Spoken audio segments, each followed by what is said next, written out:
porque el pecado ya nos enseñoreará más de nosotros, porque no vivimos bajo la ley, sino vivimos bajo la gracia de Dios.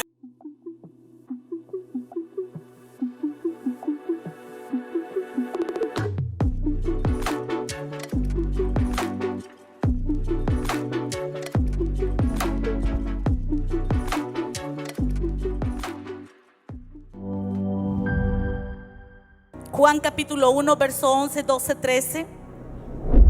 Dice: a los suyos vino y los suyos no le recibieron, mas a todos los que le recibieron, a los que creen en su nombre, les dio potestad de ser hechos hijos de Dios, los cuales no son engendrados ni de sangre, ni de voluntad de carne, ni de voluntad de varón, sino de Dios. Usted y yo conocemos la historia. Jesús vino acá a la tierra con una encomienda dada por el Padre, y era traer una reconciliación entre el mundo y Dios. El mundo estaba separado del Padre, aun cuando Él nos ama, a causa del pecado. Y por eso dice la palabra en Juan 3:16, que de tal manera amó Dios al mundo, que dio su Hijo unigénito, para que todo aquel que en Él cree no se pierda, mas tenga vida eterna.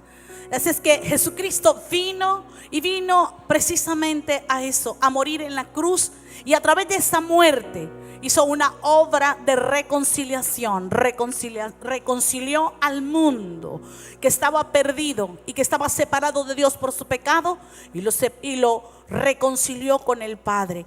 A pesar de que Jesucristo ya nos dio la victoria, y Jesucristo se levantó como el reconciliador entre el Padre y la humanidad, y aunque Él se levantó como el Salvador del mundo, no podemos ser parte de esa salvación sin antes recibirle.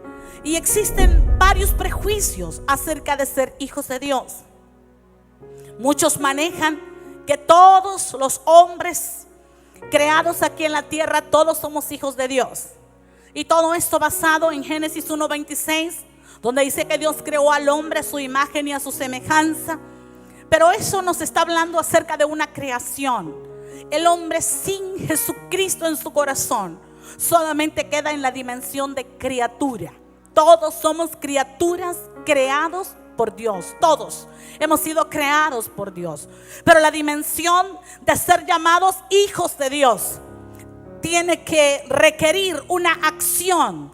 Y el apóstol Juan nos habla en esta palabra qué es lo que preside a esa dimensión de ser llamados hijos de Dios.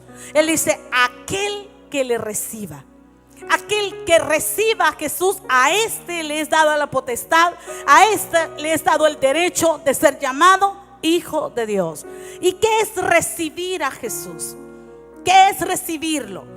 ¿Sabe que muchos piensan: no, yo ya recibí a Jesús porque cree en Jesús, porque cree que Él es el Hijo de Dios, porque cree que Él vino a la tierra, porque cree en todos los milagros que Jesús hizo? Pero más que creer, la Biblia dice que aún los demonios creen y estos tiemblan. Más que creer, es una acción, y es recibirlo en su corazón. Pablo habla en el libro de Romanos capítulo 10, verso 9 y 10, y nos habla acerca del proceso que nos lleva a la salvación. Dice que con el corazón se cree para justicia, pero con la boca se confiesa para salvación. O sea que necesita una confesión de nuestros labios, confesar nuestra fe, que Jesucristo es el Hijo de Dios, el que Dios lo levantó de entre los muertos y que vino para reconciliar al hombre con el Dios Padre. Bendecimos a Dios por ese maravilloso milagro de Jesucristo. Aleluya.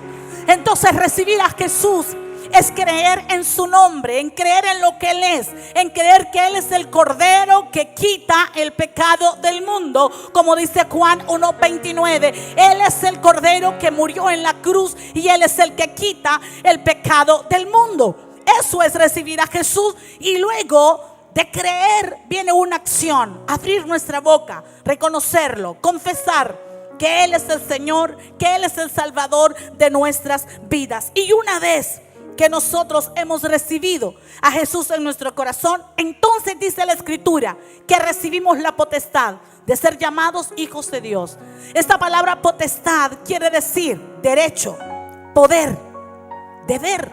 Y me gusta muchísimo pensar que es un poder que se nos ha dado, un poder legal, que a partir de ese momento, no importa la vida que nosotros hayamos vivido, no importa el pasado, no importa los pecados que hayamos cometido, pero una vez que hemos hecho esa confesión de fe, a partir de ese momento recibimos el poder legal de ser llamados hijos de Dios. A partir de ese momento recibimos el derecho adjudicado por el Padre de ser llamado hijo de Dios.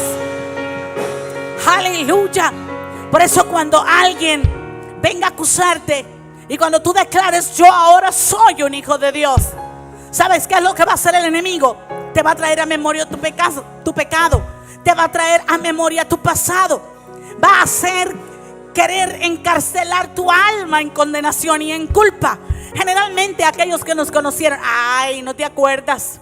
Acordate, si éramos compañeros de parranda, acordate, amanecíamos, no importa. Pero esa criatura ya murió, ese hombre ya murió, porque con Cristo yo estoy juntamente crucificado, mas ya no vivo yo, Cristo vive en mí, Cristo vive en mí. Aleluya. Soy una nueva criatura. Todas las cosas han sido hechas nuevas en Cristo Jesús. ¡Ah! ¡Qué hermoso! Esa es la sobrenaturalidad de Dios. Nadie puede cambiar, nadie puede transformar por sus propias fuerzas su vida.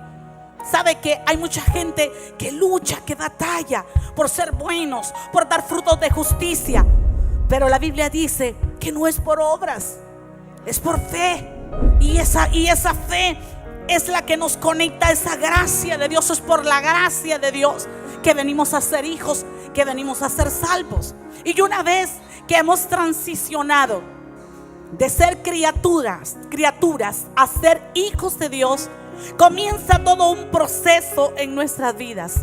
Y me gusta pensar en esa transición espiritual, que es inmediatamente, que es simultáneamente. Abrimos nuestra boca, hacemos nuestra confesión de fe, abrimos nuestro corazón, le recibimos como nuestro Señor. Inmediatamente dice la Escritura que somos trasladados del reino de las tinieblas al reino de su Hijo amado Jesucristo. Dice que Él mismo nos arrebata del reino de las tinieblas al cual pertenecíamos, y hay un traslado espiritual. Antes pertenecíamos al reino de las tinieblas y Satanás tenía un derecho para gobernar y para dominar nuestras vidas. Pero una vez que tú haces tu confesión, en ese mismo momento, a causa de la sangre de Jesucristo derramada en la cruz del Calvario, que te limpia, esa sangre que pagó el precio del pecado, inmediatamente tú eres trasladado del reino de las tinieblas al reino de la luz. Inmediatamente se cancela el derecho que el enemigo tenía sobre tu vida. No pertenecemos al reino de las tinieblas. El diablo va a querer seguir oprimiendo tu vida, y el enemigo va a querer seguir ejerciendo autoridad y dominio sobre tu vida. Pero cuando veas al enemigo perseguirte, acusarte y condenarte, párate firme y declara quién verdaderamente eres. Eres un hijo de Dios. Ya fuiste trasladado del reino de las tinieblas al reino de la luz. La Biblia dice que hemos sido trasladados de la muerte a la vida. Yo ya no tengo nada que ver con la muerte. Pertenezco al reino de la luz, y en la luz está la manifestación del poder de la vida. Jesucristo es la vida. Aleluya. Y es su vida, la sustancia de su naturaleza, la que fluye dentro. Alguien puede darle palmas a ese poder glorioso. Hey. Juan 5:24 dice: de cierto os digo, el que oye mi palabra y cree al que me envió tiene vida eterna, y no vendrá más a condenación, mas ha pasado de muerte a vida. Hay toda una operación espiritual, nosotros no la vemos.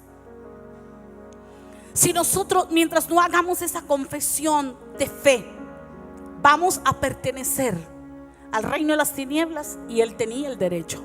Pero una vez que hacemos la confesión, inmediatamente Somos engendrados, dice la Escritura. Y dice que no somos engendrados ni de sangre, ni voluntad de carne, ni voluntad de varón. Somos engendrados de Dios. Es un nacimiento espiritual. El que es un nuevo nacimiento que surge en nuestras vidas en ese momento. Y ese nuevo nacimiento nos transiciona en la dimensión de hijos. Ya no criaturas, sino hijos. Y como hijos, vuelvo a repetir, se cancela la maldición de la muerte y entramos a la bendición de la vida. Ahora, hay algo que va a comenzar a pasar en nuestras vidas y son cambios, transformaciones. ¿Sabe que yo pensaba y yo compartí esta mañana cuando me llevaban el mensaje del evangelio? Yo siempre decía, no estoy lista, no estoy preparada, porque en mi mente natural pensaba que para poder llegar a Cristo se requería estar listo, estar preparado. Pensaba que era un esfuerzo humano el que tenía que tener para cambiar mi manera de vivir. Entonces yo sentía que no tenía las suficientes fuerzas para cambiar. Yo sentía que no tenía la suficiente fortaleza para ser diferente. Y por 8 meses, mientras este hombre llegaba y me evangelizaba, mi respuesta siempre era la misma: no estoy preparada, no estoy lista. Porque pensaba que era una fuerza dentro de mí la que iba a romper el pecado. ¿Sabe que todo eso está ligado al legalismo que aprendimos? Casi todos nosotros, casi todos los que estamos aquí, pertenecimos a alguna religión, fuimos religiosos. Y la religión nos enmarcó en la culpa y en la condenación y trajo legalismo en nuestra vida. El legalismo hace basar la vida en Jesucristo en las obras y no en la fe en lo que Jesucristo hizo en la cruz del Calvario. Quiero que escuches bien esto. Si la salvación fuese por nuestros propios esfuerzos, si los cambios en una vida de pecado es por nuestro propio esfuerzo, ¿para qué entonces murió Jesús en la cruz? No había necesidad, no era necesario. Entonces, si Él murió, es porque el hombre no tenía la capacidad para poder cambiar. Y por eso dice la palabra, y quiero leerte este pasaje, Romanos capítulo 8, verso 1 y 2. Ahora pues, ninguna condenación hay para los que están en Cristo Jesús, los que no andan conforme a la carne, sino conforme al Espíritu. Porque la ley del Espíritu de vida en Cristo Jesús me ha librado de la ley del pecado y de la muerte. ¿Qué dice? Quiero volverlo a repetir. Dice que no hay ninguna condenación para los que están en Cristo. Dice, para los que no andan conforme a la carne, sino conforme al Espíritu. Porque algo viene a pasar a nuestras vidas, y es que inmediatamente que recibimos a Jesucristo, el Espíritu Santo nos ha estado. Dice la Escritura que es nuestro garante, nuestro sello. Inmediatamente somos sellados, somos imprimidos con la presencia del Espíritu Santo en nuestras vidas. Y es ese poder de vida manifestado a través del Espíritu Santo que viene a morar en nuestras vidas que comienza a haber un cambio. Quiero que escuches esto. Vamos, déselo fuerte al Señor por esa obra sobrenatural de Dios en nuestras vidas.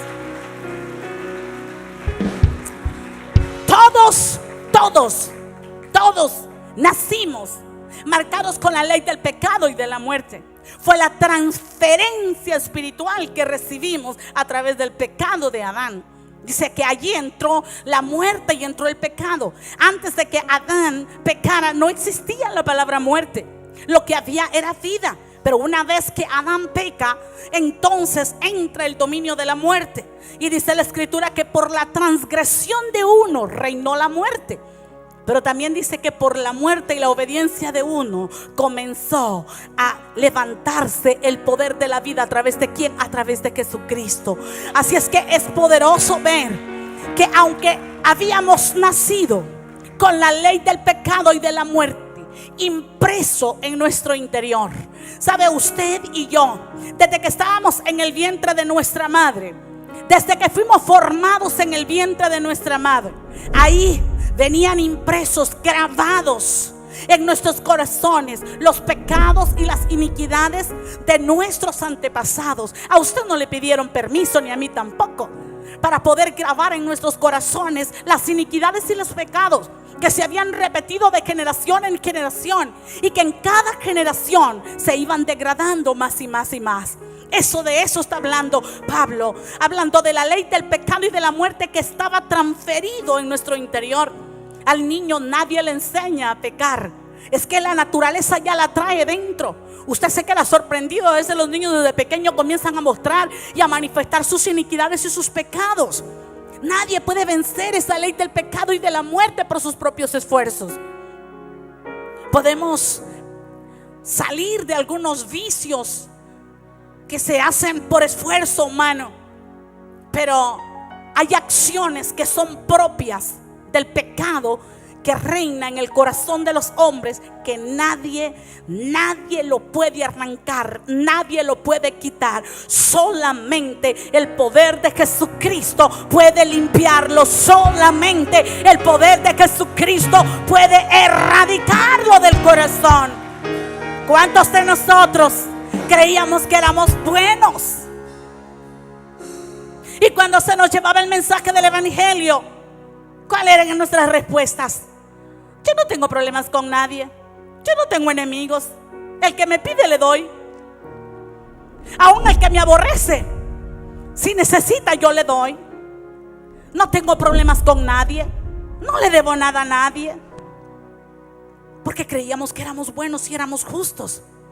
Pero en esa boca que estaba diciendo soy bueno, había odio, había rencor, había sed de venganza, había vanidad, había envidia, había orgullo, había soberbia. ¿Por qué? Porque el legalismo nos hace creer que pecado solamente es el que mata, solo es el que roba, solo es el que adultera, solo es el que fornica. Pero pecado es todo aquello que niega el poder de la vida de Dios. Pecado es todo aquello que es contrario a la naturaleza santa de Jesús. Pecado es igual como el que mata, como el que miente, el que roba, como el que critica, como el que murmura, como el que está amargado, como el que tiene soberbia, como el que tiene vanidad, como el que tiene orgullo, como el que tiene envidia, egoísmo, celos, toda obra de la carne. Pero cuando nos convertimos en hijos, el Espíritu Santo nos es dado como nuestro garante, como nuestro sello. Y es ese poder y esa fuerza en nuestro interior que comienza a cambiar y comienza a transformar. Y como dice Pablo, ese es el único poder que nos libra de la ley del pecado y de la muerte. No hay otra manera, no hay otro camino, no hay otra forma como ser librados de la ley del pecado y de la muerte. Cuando sientas que no puedes, dile: Espíritu Santo, ayúdame, ayúdame, libérame de esta ley del pecado.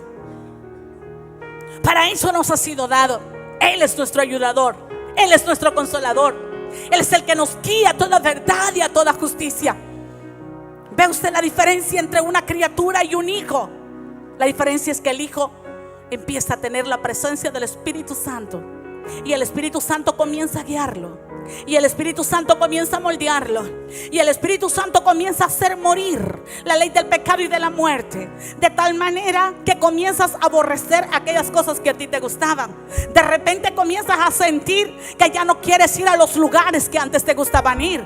De repente sientes que ya no quieres estar con aquellas personas que eran tus amigos, eran tus compañeros de parranda, que eran tus amigos, que en los cuales te sentabas en silla de escarnecedores, con los cuales andabas en camino de pecadores.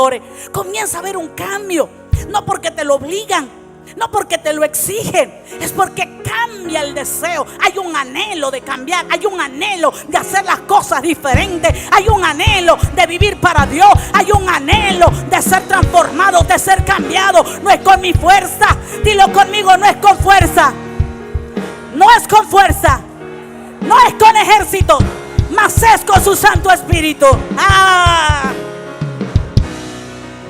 Aleluya. Por eso, entre más consciente seas de la vida del Espíritu Santo dentro de ti, más transformación va a haber en tu vida. entre más conscientes seas. Por eso Pablo dice: ustedes son templo y morada del Espíritu Santo.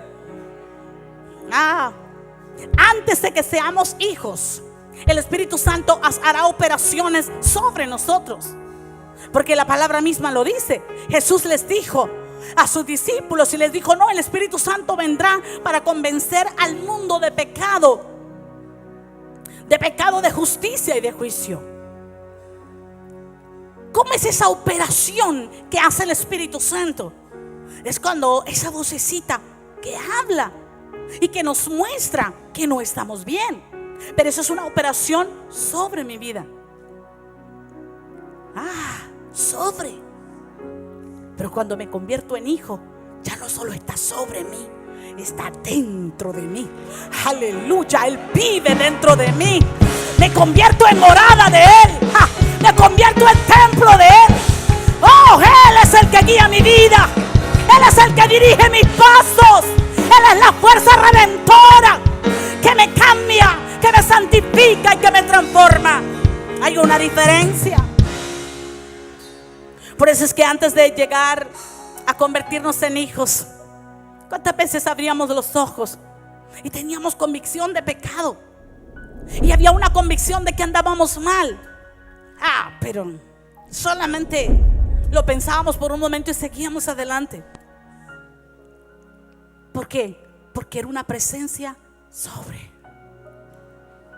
Pero Pablo dice: no. Ustedes que son hijos, el Espíritu de Dios viene a morar. Y Él es el que viene a manifestar el poder de la vida de Jesucristo para librarlos de las garras de la ley, del pecado y de la muerte. Por eso Pablo dice: porque el pecado ya nos enseñoreará más de nosotros, porque no vivimos bajo la ley, sino vivimos bajo la gracia de Dios. Porque el Espíritu Santo en mi vida lo que hace es derramar gracia, y esa gracia me da la fuerza para vencer, y esa gracia es la que me hace aborrecer el pecado, amar la verdad, amar la santidad, buscar los caminos de perfección en Cristo Jesús. Una vez que te conviertes en hijo, no tienes excusa. Usted no puede decir: pastor, es que no puedo. ¿Has contristado al Espíritu Santo entonces? Si tú me dices: pastor, es que no tengo fuerzas, no estás consciente de que el Espíritu de Dios mora en ti para liberarte de la ley del pecado y de la muerte. Si tienes luchas, si tienes batallas, habla más con el Espíritu Santo. Mantén comunión con Él. Dile: Espíritu Santo, ayúdame, libérame de este pecado, libérame de esta obra de la muerte que no puedo ser libre. Y un día vas a abrir los ojos y aquello que te ataba ya no te atará más. Un día abrirás los ojos y sentirás que aquellos pensamientos inicuos que gobernaban tu mente ya no estarán gobernando más tus pensamientos. Un día abrirás los ojos y sentirás que verdaderamente eres una nueva criatura. Pero debes darle la libertad al Espíritu de Dios para que Él gobierne tu vida. Debes darle la libertad al Espíritu Santo para que Él trabaje en tu interior. Bendita gracia que nos cambia y nos transforma.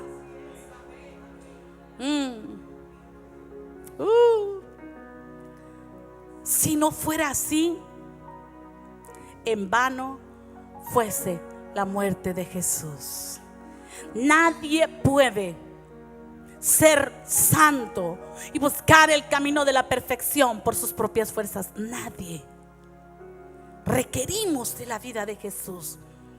Así es que la Biblia también dice que una vez que somos convertidos en hijos, inmediatamente gozamos de la naturaleza divina.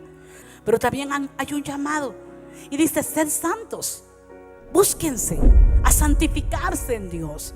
Ahora, nosotros sabemos que Jesucristo es nuestro modelo a seguir. Dice la Escritura que Él es el primogénito entre muchos. Y una de las marcas que Jesucristo tuvo fue su identidad como hijo. Y Él conoció y reveló el corazón del Padre. Una de las cosas que más Jesús estableció era una revelación de quién era su Padre. Y no lo habló solamente a través de sus enseñanzas, su accionar, sus momentos de comunión con los discípulos. Estaba continuamente hablándoles acerca de su relación con el Padre. Si dice la Escritura que Él es el primogénito entre muchos, es porque Él es nuestro modelo a seguir. Y si Él es nuestro modelo a seguir, es esa identidad que Él tuvo como hijo la que debe también ser nuestra identidad. Que así como Jesús caminó con esa convicción y esa certeza de que era hijo, también debe de ser la marca en nuestras vidas. Y hoy quiero hablar algunas de las formas como Jesús manifestó su naturaleza y su identidad de quién era, un hijo. Y esa identidad de hijo lo llevó hasta la muerte, porque conocía quién era su padre.